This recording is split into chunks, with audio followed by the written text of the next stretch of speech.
요즘 인터넷상에 세대별 없다라는 시리즈가 올라있는 걸 볼 수 있습니다. 먼저 10대는 철이 없다, 20대는 답이 없다, 소위 3포 세대, 연애 포기, 결혼 포기, 취직 포기 버린 세대들에게 답이 없다.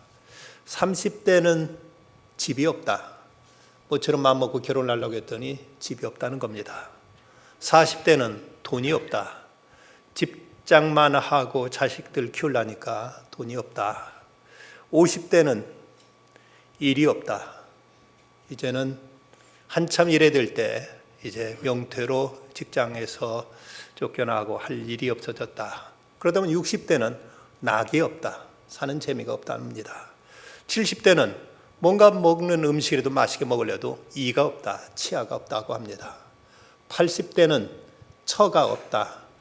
그토록 상냥하고 착하던 아내는 언제부터 호랑이처럼 무서운 안방마님이 돼가지고 늘 야단치는 모습 속에 아내가 없어졌다. 90대는 그나마 이제는 시간이 없다. 살아갈 시간이 없다. 그리고 100살이 되면 다 필요 없다. 이제 그 어떤 것도 필요 없는 나이가 되어버리고 말았다는 이런 자조적인 얘기가 인터넷상에 올라있는 걸 볼 수 있습니다. 어쩌면 이런 것보다 더 중요한 것, 더 핵심적인 것을 우리가 챙겨야 되지 않겠는가. 이것이 우리들의 삶의 전부라 할 것 같지만 그럼 우리에게 더 본질적인 것들은 분명히 있습니다.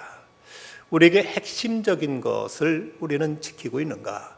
피상적인 것에만 매달려 있지는 않는가? 우리 자신을 돌아봐야 됩니다. 어느 어머니가 미국에 유학한 딸로부터 이제 전화를 받았습니다. 엄마, 여기는 한국 식당도 없고 한국 마트도 없고 여기서 이제 너무나 멸치가 먹고 싶은데 멸치 좀 보내주세요 하고 이 전화를 받습니다. 그래 알았다. 시장에 가서 멸치를 한 보따리 사다가 다 다듬어 가지고 머리 대가리도 떼어내고 속도 바르고 해서 보냈습니다. 그런데 딸한테 전화가 왔습니다. 엄마, 어쩌자고 멸치 대가리가 속만 보내고 멸치 살은 다 어땠어요? 하고 이렇게 딸한테 전화가 온 겁니다. 실컷 보낸다는 것이 멸치 대가리하고 속에 내장만 보내고 멸치는 몽땅 다 쓰레기통에 버리고 말았던 것입니다. 우리가 인생을 살면서도 본질과 핵심은 놓친 채 빈 껍데기만 매달리고 있는 모습은 우리에게 없는지를 돌아보게 하는 이야기입니다. 세계 역사를 통해 가장 위대한 정복자로 불려진 사람은 몽고의 칭기즈칸이라고 얘기할 수 있습니다.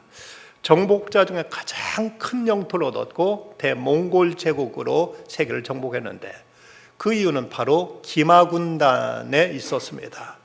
몽골 부족을 통일한 칭기즈칸은 그 당시 세계 정복에 나섰을 때 몽골의 인구는 전부 다 200만 명이 지나지 않았고 동원할 수 있는 군대는 10만 명밖에 되지 않았다고 합니다. 그런데도 불구하고 이 작은 군대를 가지고 이슬람 제국, 이슬람을 비롯한 호라즘 왕조를 무너뜨렸고 동유럽의 러시아 국가를 단숨에 정복했고 유럽, 이슬람, 또 동남아, 중앙아시아 그리고 고대 중국의 금나라 또 북송제국 그리고 한반도의 고려까지도 저들은 이제 점령하게 됩니다. 저들의 승리의 비결이 어디에 있었는가? 그 무엇보다도 저들은 이제 그 정도의 병력으로 세계 역사상 가장 넓은 영토를 정복할 수 있었던 것은 저들은 전투의 핵심을 알았고 여기에 집중했기 때문이라고 말합니다. 그건 군대의 기동력과 전투하는 병사들의 정신무장이었습니다. 전쟁에서 기동력이 2배 빠르면 전투력은 4배가 이제 상승된다고 합니다. 징기스칸 군대는 전투와 보급을 하나로 묶어서 전투력을 강화시켰습니다. 몽골 군대는 말에다가 말린 고기와 말젖을 가공한 요구르트를 싣고 다니면서 며칠 동안도 말에서 내리지 않고도 싸울 수 있었다고 합니다. 징기스칸 군대 언제나 말이 달리는 속도만큼 어디든지 갈 수 있었던 것이 몽골 군대의 탁월한 그들의 강력한 그 비결이었습니다. 징기스칸이 애송했던 문구는 성을 쌓는 자는 반드시 망할 것이며 끊임없이 이동하는 자만이 살아남을 것이라는 돌골죽 재상의 어떤 톤유쿠의 그 가르침을 받아서 그는 부단히 움직이면서 세계 그 넓은 땅을 정복하기에 이릅니다. 또한 그는 병사들의 정신무장에 집중했습니다. 그래서 병사들은 어떤 위기에서든지 저들은 거기에 대처할 수 있는 능력도 그리고 그런 의지도 가지고 불굴의 정신 가지고 이제 세계를 정복하는 이런 정경이 되었던 것입니다.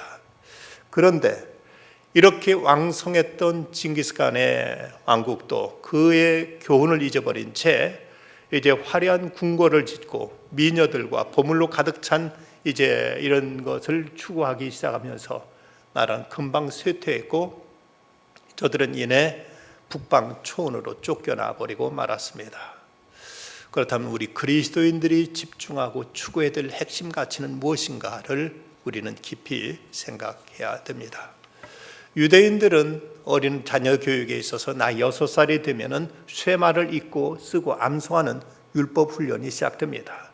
10살이 되면 율법의 해석서인 미시나를 배우기 시작하고 12살이 되면 이제부터는 율법의 아들이라고 해서 본격적으로 율법을 배우면서 그 종교적인 행사에 참석할 의무와 권리가 함께 주어집니다. 18살이 되면 미시나에 대한 토론의 수집적인 게마라를 이제 공부하면서 저들은 철저하게 하나님 말씀을 이제 배우면서 이렇게 믿음의 자녀들로 양육하는 것이 그들의 이제 자녀 교육의 하나의 그 방법이었습니다. 예수님도 이제 나이가 12살이 되셨을 때 이제 율법의 아들이 되어서 그 절기를 지켜야 될 의무와 그 권리를 가지고 처음 예루살렘에 올라가셔서 유월절을 지키신 내용이 오늘 본문에 나와 있습니다. 그런데 그 당시 유월절이 되면은 그 이스라엘 팔레스틴 땅에 있는 유대인들뿐만 아니라 전 세계 각지에 흩어져 있던 유대인 교포 디아스포라들 저들도 함께 모여서 절기를 지키느라고 예루살렘에 무려 100만 명 이상이나 되는 많은 사람들이 몰려서 또 한 주일 동안 저들은 이 절기를 지켜왔습니다. 근데 이제 절기가 마치게 되면 모두 다 불어나게 집으로 돌아가는데 저들이 그 돌아갈 때 그 이제 여행을 떠날 때 대개 여자들의 발걸음이 그 남자들보다 늦기 때문에 여자들은 아침 일찍 출발하고 남자들은 어느 정도 해가 웬만큼 떠오른 다음에 그때 이제 또 뒤늦게 출발해 가지고 저녁 때가 되면 그들이 만나기로 한 그곳에서 만나서 야영하고 그리고 이제 그 다음 날 또 길을 가고 하는 이런 것이 그들에게 하나의 어떤 여행의 관리였다고 합니다. 그랬던지 마리아는 먼저 일찍 출발하고 요셉은 늦게 이제 갔는데 서로 마리아는 이제 예수님이 그래도 남자이니까 제 아버지 따라갔겠거니 이제 오겠거니 하고 이렇게 생각했던 듯 싶고 또 요셉은 요셉대로 예수님이 어린 예수가 엄마 따라 갔겠지 생각하고 예수님을 챙기지 않고 서로 길을 떠났는데 저녁 때가 돼서 야행할 곳에 가보니까 예수님이 없는 겁니다. 12살 된 예수님이 그들 일행 가운데 마땅히 있을 줄 알았는데 예수님이 보이지 않자 그들은 풀었던 짐을 또다시 이제 싸게 들고는 그리고 다시 헤매고 헤맨 끝에 사흘 만에 예루살렘에 와보니까 거기에 성전에서 그 율법 학자들과 토론하고 계시는 예수님을 만나게 됩니다. 아예 어찌하여 이랬느냐? 너야 나와 내 아버지가 얼마나 널 찾았는지 아느냐? 하니까 예수님이 하신 말씀 내가 내 아버지 집에 있을 줄 알지 못하셨습니까? 하고 이렇게 예수님은 저에게 되묻는 것입니다. 사람들은 무엇인가 얻기 위해서 부단히 움직입니다. 우리는 세상에 때는 물질도 얻고 어떤 명예도 얻고 지위도 얻고 뭔가를 얻기 위해서 우리는 부단히 노력하고 애쓰고 살아가는데 그런데 얻기는커녕 뭘 잃었다면 대단한 어떤 실망감, 상실감이 우리를 무겁게 짓누를 것입니다. 우리가 무엇인가 거듭거듭 얻기를 바라지만 얻지는 못하고 잃었다 하면 그것은 얼마나 큰 낭패요 실망이 되겠습니까? 그런데 그 잃은 것도 무엇을 잃었느냐에 따라서 여기에 이제 주어지는 충격은 이제 여기에 크게 달라질 수 있을 것입니다. 돈을 잃는 것은 적은 것을 잃는 것이다. 명예를 잃는 것은 많은 것을 잃는 것이다. 건강을 잃는 것은 모든 걸 다 잃는 것이라고들 얘기도 합니다만은 부모에게 있어서 자식을 잃는다는 것은 이건 엄청난 슬픔이요 말할 수 없는 충격과 비극이 되고 말 것입니다. 그런데 바로 오늘 이 시대를 살아가고 있는 우리들 그저 아무렇지 않게 이곳저곳을 다니면서 살아가고 있고 뭔가 많이 얻었다 싶은데 정작 우리 인생의 가장 핵심이 되는 우리 가장 소중한 보배가 되시는 예수 그리스도, 그분을 우리는 온전히 모시고 있는가? 정신없이 이곳저곳 뛰어다니고 하면서 그리스도 없이, 그리스도를 잃은 채 그리스도와 상관없이 이렇게 살아가고 있는 모습은 우리에게 있지 않는지 우리 자신을 돌이켜봐야 될 것입니다. 진정 그리스도가 우리의 길이요 진리요 생명이시라면 인생의 길과 진리 생명 되신 그리스도를 잃고 나서야 우리가 무엇을 얻었다 할 것이며 우리 생은 어떤 의미와 가치를 지닌다고 말할 수가 있겠습니까? 그렇다면 왜 요셉과 마리아는 예수님을 잃게 되었는가? 먼저 아마도 저들은 분주한 마음 때문에 그렇지 않았나 싶습니다. 일주일 동안 집을 비우고 이제 예루살렘에 와서 이제 절기를 지키고 보니까 이제 그 집에 대한 생각이, 거기 양들은 제대로 있을까, 집에 도둑 맞지는 않았을까, 불나지는 않았을까, 집은 제대로 잘 단속이 돼 있을까, 이런저런 염려와 걱정으로 어서 빨리 가야지 하는 생각에 정신없이 서둘다 보니까 이래서 저들은 예수님을 챙길 생각도 하지 않고 그냥 급하게 서둘다가 예수님을 잃어버리고 만 것이 아닌가 싶습니다. 어쩌면 이 시대를 살아가고 있는 현대인들의 삶의 특징이 빨리빨리, 그저 빨리 가는 것만이 모든 것의 가장 큰 가치처럼 이렇게 정신없이 열심히 빨리 분주하게 살아가는 것이 이 시대의 사람들의 삶의 스타일이 되어버렸습니다.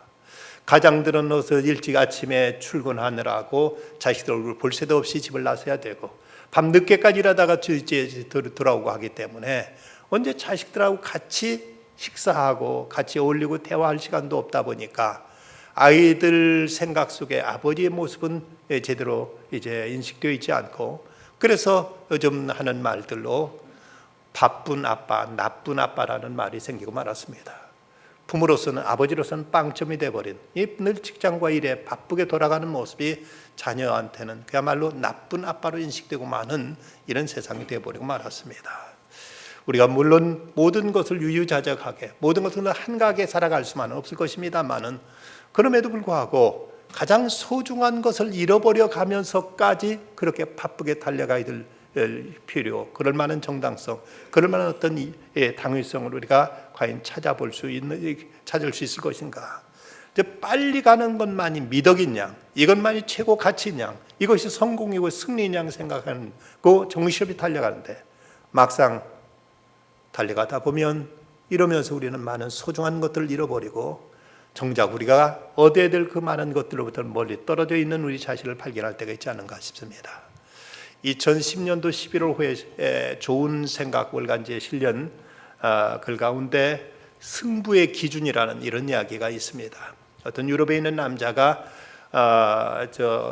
남태평양의 한 아름다운 섬으로 여행을 갑니다. 그리고 거기 있는 원주민한테 안내를 부탁했습니다. 이 서양 사람은 그 서양의 발달된 문명이며 그곳의 여러 가지 좋은 것들을 한참 신나게 자랑을 했습니다. 어느 날 이 해변을 걷던 이 서양인이 원주민에게 이렇게 시합을 제의합니다. 여기서부터 저쪽에 있는 나무까지, 그것까지 이제 한번 달리기 시합을 한번 해보자.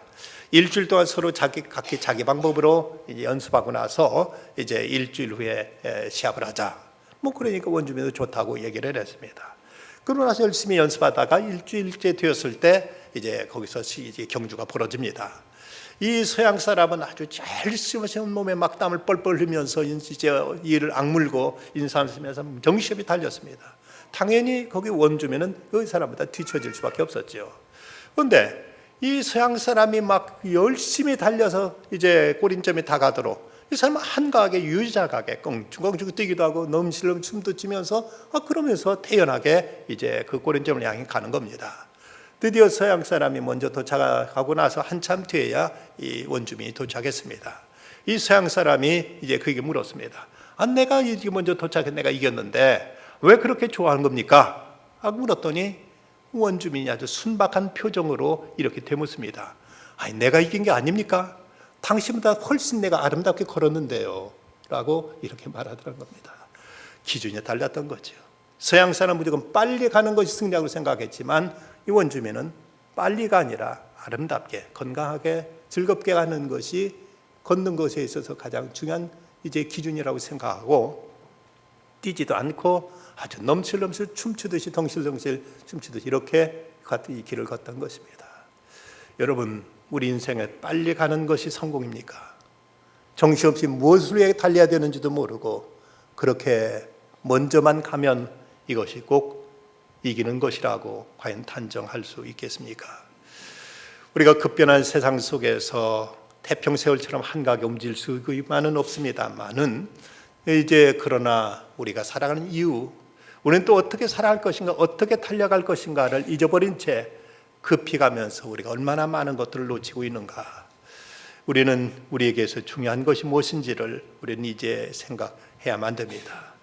교회에 나올 때도 급하게 달려 나왔다가 무엇이 또 그렇게 급한지 마지막 축도조차도 받지 않고 이제 나가는 분들을 보면은 문득 그런 생각을 갖게 될 때가 있습니다. 저분은 아무래도 집에 빨리 가기 위해서 교회 나온 사람 같다. 교회 나오는 목적이 집에 빨리 가기 위해서 교회를 나온다면 과연 교회에서 얻을 수 있는 것은 과연 무엇인가를 생각합니다. 또 요셉과 마리아는 그들이 예수님을 잃었던 또 다른 이유는 예수님을 앞세우지 않았기 때문입니다. 43절 보면 아이 예수는 예루살렘에 머무셨더라고 기록되어 있습니다. 이제 먼 길을 떠나야 한다면 당연히 이제 10살 된 예수님을 먼저 챙겨야 될 터인데 저들은 이제 빨리 가야 된다는 이 생각 속에서, 집에 가야 된다는 이 생각 속에서 예수님은 생각지도 않고 짐을 꾸리고 그리고 이제 집에 있는 것들만 생각하면서 예수님을 앞세우지 않고 그리고 불이 나게 길을 갔다가 저들은 사흘 길을 돌이켜서 되돌아오고 말았습니다. 우리들이 모든 일을 하면서 과연 예수님을 앞세우고 있는가? 아니면 모든 건 내가 결정하고 내가 판단하고 내가 모든 걸 행동한 다음 일이 되지 않으면 그때 가서나 이제 울고불고 예수님께 매달리고 있는 모습들은 우리에게 있지 않은가를 생각해야 됩니다. 먼저 기도하고 일을 행하십니까? 아니면 일을 하고 안 될 때 기도하십니까?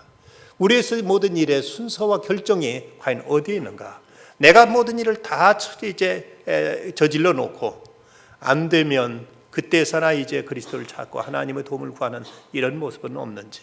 어느 독일의 신학자는 말하기를 기독교를 걸레 종교로 만들지 말라는 말을 했습니다. 일 다 벌려놓고 안 될 때 나중에 시스리 하듯이 걸레질을 하는 것이 기독교의 본질은 아니지 않느냐. 우리 신앙은 먼저 그 나라와 그를 구하는 이 자세가 필요한데 이러지 않고 내가 결정하고 내가 먼저 움직이고 내가 모든 걸 다 판단한 다음에 그리고 안 되면 뒤늦게서 그때서 그리스도를 찾고 하나님을 부르고 하는 이런 모습은 뭔가 그 순서가 잘못된 것입니다. 구약성경 민수기 14장에 보면 이스라엘 백성들이 이제 애굽에서 나와가지고 12명의 정탐꾼을 통해서 가나안 땅을 탐지하게 하고 옵니다. 그런데 그 중에서 여호수아 갈렙은 거기에 대해서 아름다운 보고를 하지만 10명은 거기에 대해 악평을 하다가 그래서 이 백성들이 선동해가지고 저 애굽으로 다시 돌아가자고 하다가 이런 하나님의 무서운 진노가 내려서 저들은 이제 죽게 됩니다. 그러자 그때 이스라엘 백성들이 우리가 잘못했습니다 하더니 우리가 어서 저 가나안 땅으로 우리가 쳐들어가자, 어서 그것을 정복하자 하고는 또 하나님이 명령하지도 않았고 하나님의 법궤는 그 자리에 있는데 정신없이 이제 가나안 땅으로 가다가는 또 가나안 족속들한테 호되게 당해가지고 호르마까지 이제 도망쳐오는 이런 이제 내용이 민수기 14장에 기록되어 있습니다. 우리가 매사에 먼저 그리스도를 앞세우고 그리스도의 뜻을 구하고 그분의 인도하심을 따르기보다 내가 먼저 행하다가 내가 앞서 행하다가 자칫 우리는 그리스도를 잃어버릴 수 있는 위험에 봉착할 수 있음을 알아야 됩니다. 또 저들은 예수님 저들과 함께 있는 것으로 착각했습니다. 44절에 보면 동행 중에 있는 줄로 생각하고 하루 길을 갔다고 이렇게 기록하고 있습니다. 요셉과 마리아는 자기들이 이제 고향을 향해서 길을 떠났으니 예수는 당연히 그 대열에 함께 계실 것으로 착각했습니다. 내가 있는 곳에 마땅히 예수님도 있어야 한다는 것으로 이렇게 생각하고 길을 간 것입니다. 저들은 예수님을 잃어버린 것만이 문제가 아니라 예수님을 잃고 있다는 사실을조차도 깨닫지 못하고 있었던 것이 더 하루 길을 이제 정신없이 달려갔던 이유가 되고 말았습니다. 그런데 우리 또한 우리가 나름대로 믿음의 생활을 한다고 자부하지만 그럼에도 우리가 일주일 내내 하나님 생각지 않고 그리스도와 무관하게 살면서도 그러면서 주님은 언제나 우리 곁에 계셔야만 하고 우리와 함께 하신다고 이렇게 우리는 또 착각하고 있는 것은 아닌지. 이사야 선지자는 당시 악한 길을 걷던 이스라엘 백성들이 이렇게 책망합니다. 악인은 그 길을, 불의한 자는 그 생각을 버려 여호와께 돌아오라. 그리하면 그가 긍휼히 여기시리라. 우리 하나님께 돌아오라. 그가 너그럽게 용서하시리라. 이는 내 생각은 너희 생각과 다르며 내 길은 너희 길과 다름이니라. 여호와의 말씀이니라. 하나님이 걷고 명하신 그 길을 걷고 있는지, 아니면 내 나름대로 내가 생각하고 내가 계산하고 내가 이제 꿈꾸고 있는 그 일을 하면서도 하나님은 우리 곁에 계신다고 이렇게 생각하고 있는 것은 아닌지. 내가 하나님의 말씀 알고 있다는 것과 이것을 실천하는 것은 또 별개의 문제입니다. 내가 하나님의 말씀을 들었다고 해서 그것이 우리 생활 속에 실천되지 않고 있다면 그것이 우리들의 믿음이 살아있는 증거라고 단정하기 어렵습니다. 1978년 7월 8일 하버드 대학교 졸업식에서 솔제니치는 이런 연설을 했습니다. 하버드 대학교의 표는 진실입니다. 여러분들 중에 대부분은 이미 찾았을 것이며 다른 사람들도 삶의 과정을 통해서 찾을 것입니다. 만일 우리가 진실의 실천에 대해 전심으로 기울이지 않는다면 진실은 우리를 피해갑니다. 진실이 우리를 피하는 동안 우리 여전히 진실을 알고 있는 것으로 착각하고 수많은 잘못된 이해들을 만들어냅니다. 또한 착각된 진실은 거의 기쁨이 되지 못하고 거의 변함없이 쓴맛이 되고 맙니다. 우리가 그리스도에 대한 신앙도 이것이 진실이라면 그 진실에 합당한 결단과 삶의 실천이 뒤따라야만 됩니다. 그저 성경의 내용을 알고 있다는 것만으로 그리스도에 대한 신앙이 진실이라고 착각하면서 그 신앙의 능력과 기쁨을 체험하지 못한다면 그리스도는 우리 곁을 비껴가시고 마실 것입니다. 그러면 이제 저들은 예수님을 잃어버림으로 인해서 어떻게 되었는가? 먼저 그들은 하루길을 급하게 달려온 모든 것이 헛수고가 되고 말았습니다. 44절과 45절 말씀 중에 보면 동행 중에 있는 줄 생각하고 하루길을 간 후에 친족과 아는 자 중에 찾되 만나지 못함에 찾으면서 예루살렘으로 돌아갔더니, 우리 인생에 있어서 보배가 되신 그리스도, 그분을 우리가 잃어버리면서 우리가 모든 수고와 모든 애쓰고 노력하는 것들, 그것이 결과에 있어서 내게 무슨 유익이 있고 이것이 우리에게 무슨 도움이 되는가를 생각해야 됩니다. 요셉과 마른 예수님을 잃어버리면 하루 종일 저 애써서 달려간 모든 것이 다 무의로 끝나버리고 말았습니다. 시편 기자는 이렇게 말씀합니다. 여호와께 집을 세우지 아니하시면 집을 세우는 자의 수고가 헛되며 여호와께 성을 지키지 아니하시면은 파수꾼이 깨어 있음이 허사로다. 너희가 일찍 일어나고 늦게 누우며 수고의 떡을 먹으며 헛되도다.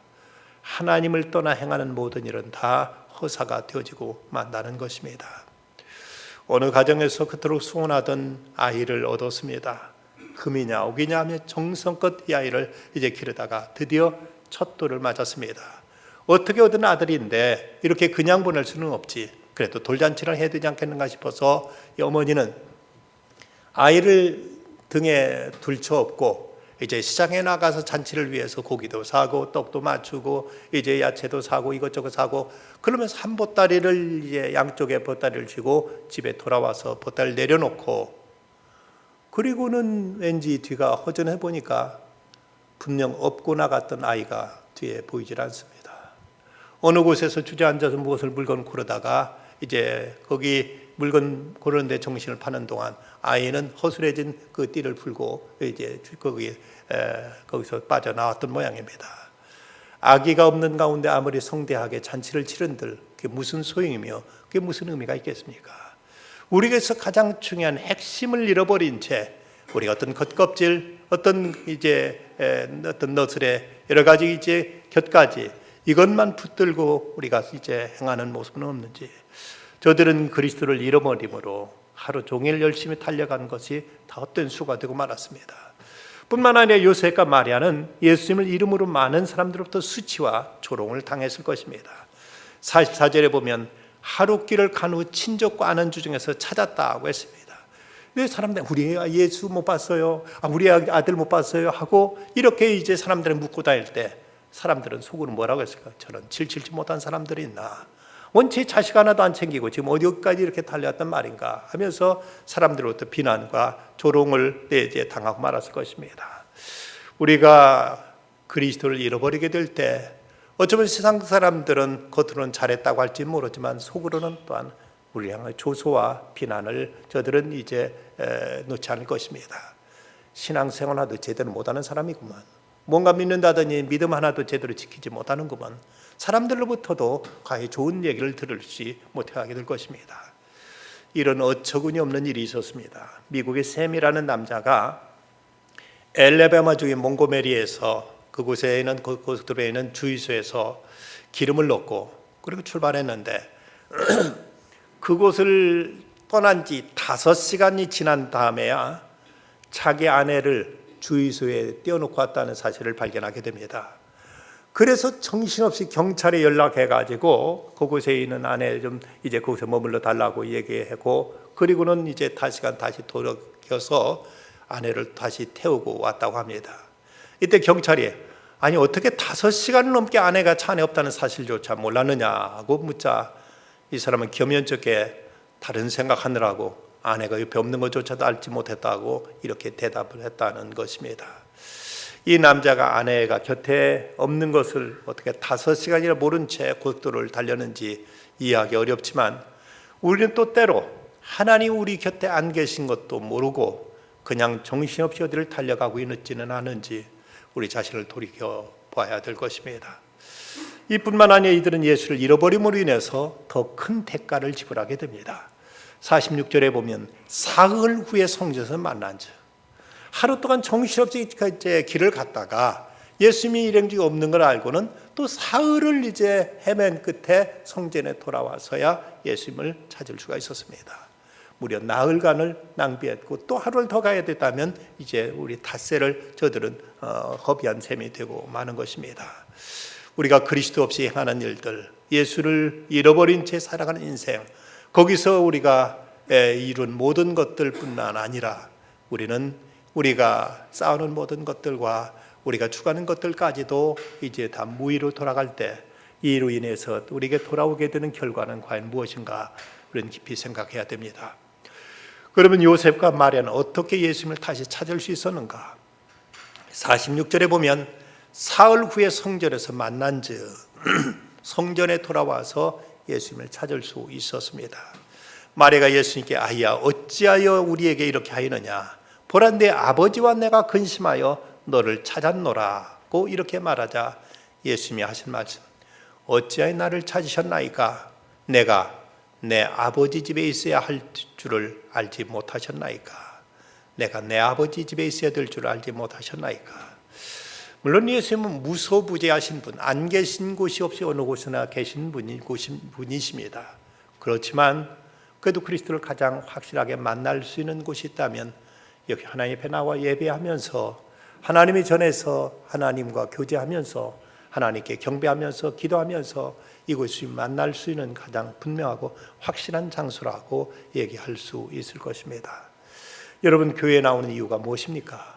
그저 사람들 만나기 위한 것입니까? 아니면 듣기 좋은 얘기 듣기 위해서입니까?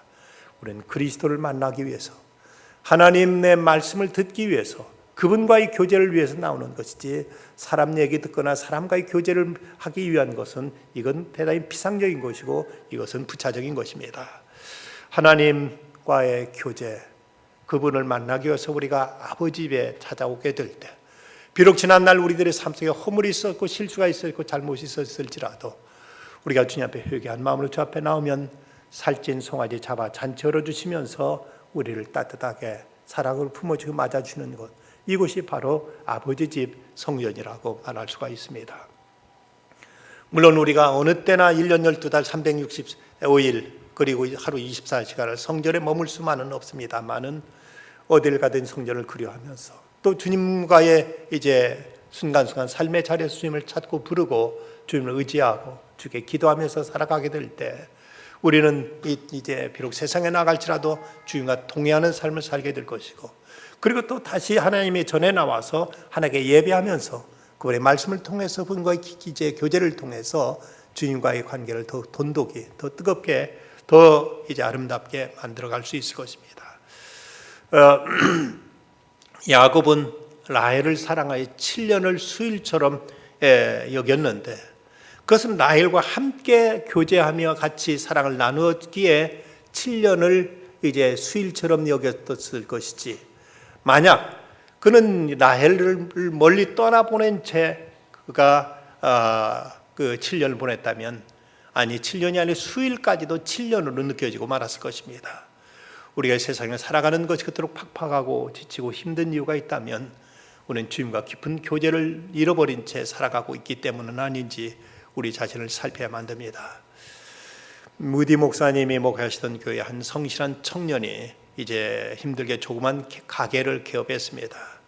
목사님을 초청해서 개업 예배를 드리고 목사님은 그 청년에게 몽땅 이제 축복을 베풀어 주었습니다.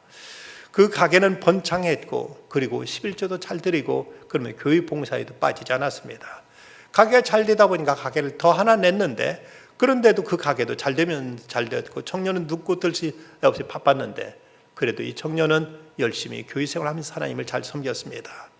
그렇게 점점 더 번창하면 또 하나의 가게를 이제 내게 됩니다.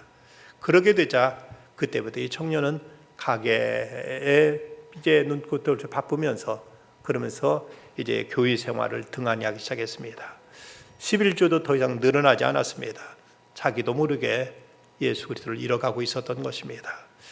무디 목사님 걱정하시다가 이 청년에게 찾아가서 교회 출석과 11조를 지적했습니다. 이 청년은 너무 바빠서 출석하기 힘들다면서 11조는 자기가 그만큼 드려도 그 교회에서는 제일 많이 드리는 것이 아니냐고 이렇게 말했습니다. 무디 목사님의 그 손을 잡고 이렇게 기도를 드렸습니다.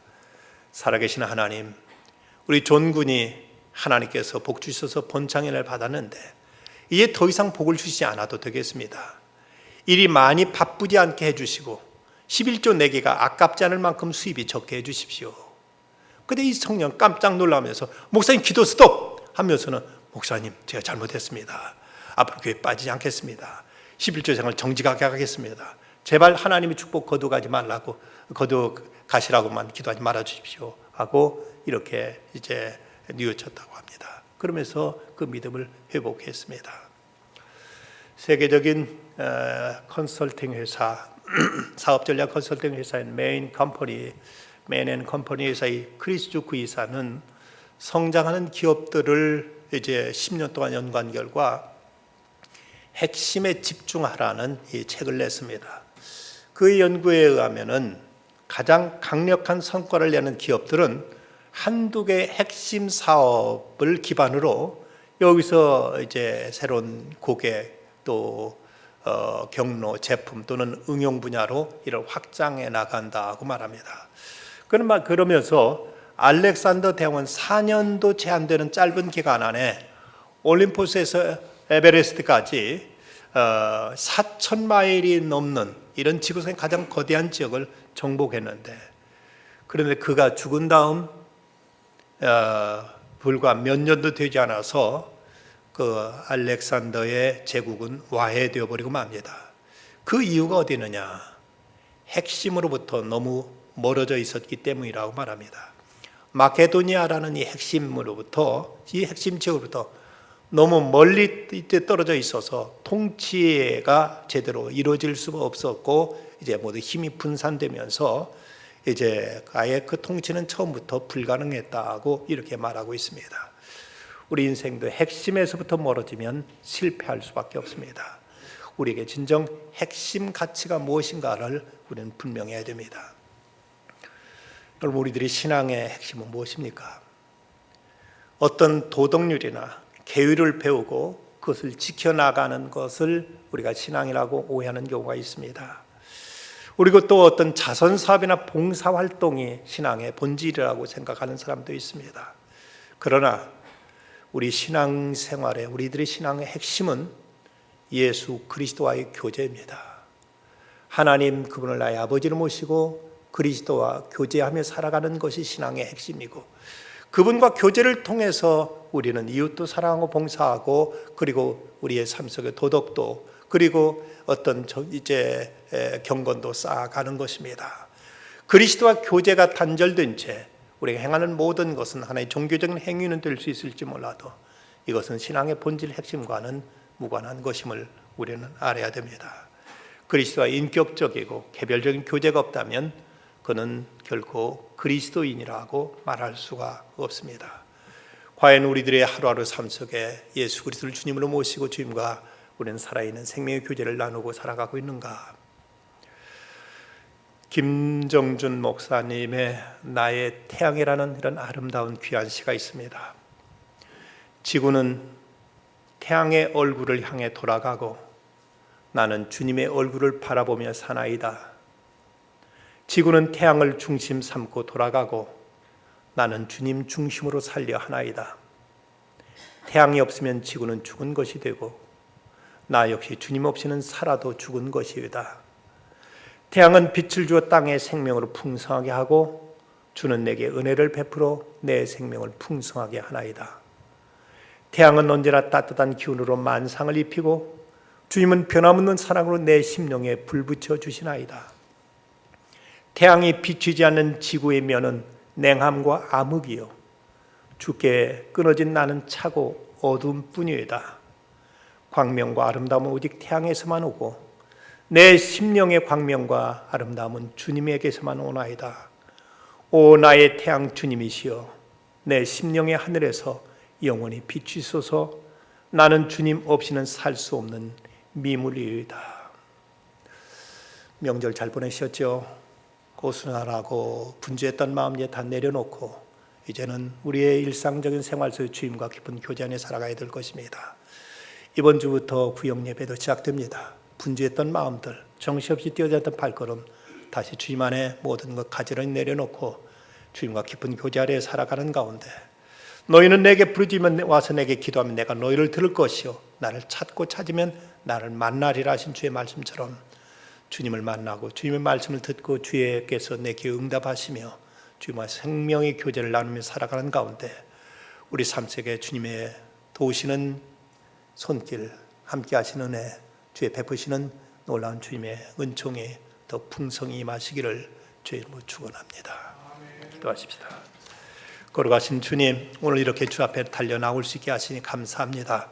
바로 없기는 저희들의 흐트러지고 분주했던 마음들 다 이제는 주님 앞에 정돈하고 주님을 앙망하고 의지하고 주의 말씀을 듣고 주 옆에 기도하며 주님과 생명의 교제를 늘 누리며 살아가는 중에 하나님께 저희들의 형편과 생활 속에도 늘 주님께 함께 하셔서 날마다 임마누엘 되신 주님으로 인하여 승리하는 삶이 되게 해 주시옵소서. 예수님의 이름으로 기도드리옵나이다. 아멘.